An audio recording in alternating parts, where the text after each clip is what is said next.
कि वो पूरे प्रदेश में हमारी लड़ाई लड़ रहे हैं और आज हमारे बीच हैं। तो मैं धर्मेंद्र कुशवाहा जी से निवेदन करूंगा कि सबसे पहले वो अपने विचार रखें। सम्मानीय धर्मेंद्र कुशवाहा जी।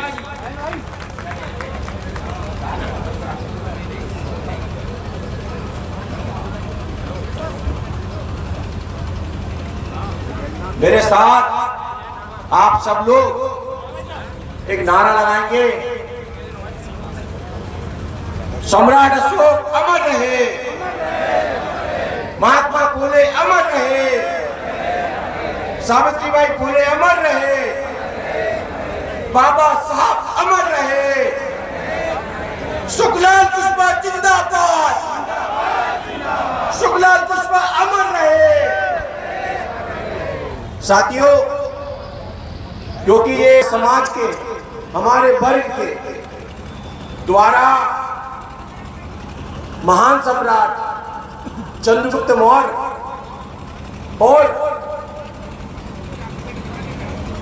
इस देश के राष्ट्रपिता महात्मा ज्योतिराव फुले की जो जयंती मना रहे हैं, उस पर आप सभी का और आयोजकों का जो इतना प्यार भरा कार्यक्रम किया, मैं तहे दिल से स्वागत अभिनंदन करता हूं उनका।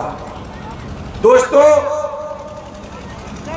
हमारे पुरखों का इतिहास तो आप सबको पता है कि भारत के अंदर राष्ट्रपिता महात्मा ज्योतिराव फुले ने जो सामाजिक क्रांति की थी, जो समता की लड़ाई लड़ी थी, जो समता मूलक समाज स्थापित करने का सपना लिया था, वो आपके सामने दिखाई दे रहा है कि समता के आधार पर आपके विधायक दिखाई दे रहे हैं, हमारे लोग नहीं थे।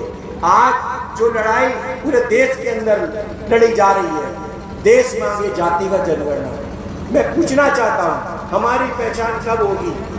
हमने इस देश को बनाया, हमने पूरी चीजों को सींचा, हमने इस देश को अनाज पैदा करके दिया, लेकिन हमारी पहचान नहीं है, ये दुर्भाग्य है।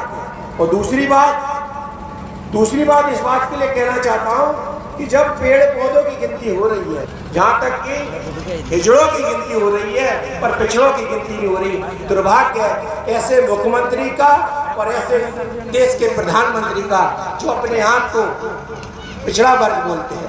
मैं इसलिए इस मंच से कहना चाहता हूं क्योंकि देखिए, ये समाज का मंच है, पर मैं इस बात के लिए इस दूसरी जातियों से सीखना चाहिए, हमारे वर्ग के लोगों से सीखना चाहिए कि यादव समाज के या कुर्मी समाज का यदि मंच लगता है तो सामाजिक न्याय की बात होना चाहिए। इसलिए जब तक सामाजिक न्याय की बात नहीं होगी, जब तक महात्मा फुले की बात नहीं होगी, जब तक बाबा साहब अम्बेडकर की बात नहीं होगी, जब तक सुखलाल कुशवाहा जी और शरद यादव की बात नहीं होगी, इस मंच का कोई मतलब नहीं है।